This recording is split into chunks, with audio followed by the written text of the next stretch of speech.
మా పోస్ట్నాటల్ వింగ్ లో delivery patients దగ్గర చాలా మంది అటెండెంట్స్ ఉంటున్నారు. అంతమందిని ఉండద్దని చెప్పాను, ఒకసారి వెళ్ళి చూడు.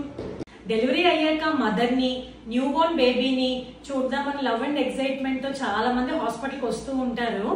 కానీ ఈ లవ్ ఒక్కొక్కసారి హార్మ్ చేయొచ్చు. అది ఎలా అంటే డెలివరీ అయిన మదర్, న్యూ బోర్న్ బేబీ చాలా వల్నరబుల్ గా ఉంటారు అనమాట. వాళ్ళకి ఇన్ఫెక్షన్స్ వచ్చే ఛాన్స్ ఎక్కువగా ఉంటది. నెక్స్ట్ వాళ్ళకి ఏంటంటే ఇప్పుడు బేబీని ఫ్రీక్వెంట్ గా ఫీడ్ చేయాలి కదా మదర్. అందరూ ఉన్నారనుకోండి అంత ఫ్రీగా ఇవ్వలేకపోవచ్చు కదా breast milk. So bonding time ని మనం కొంచెం ఎఫెక్ట్ చేసినట్టు ఉంటది.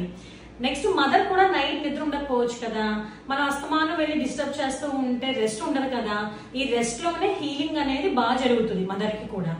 ఇంకా మనం ఊరికే ఉండము కదా, మన ఒపీనియన్స్ చెప్తాము, బేబీ ముక్క అలా ఉంది, కలర్ అలా ఉంది, సలహాలు సూచనలు ఇస్తాము.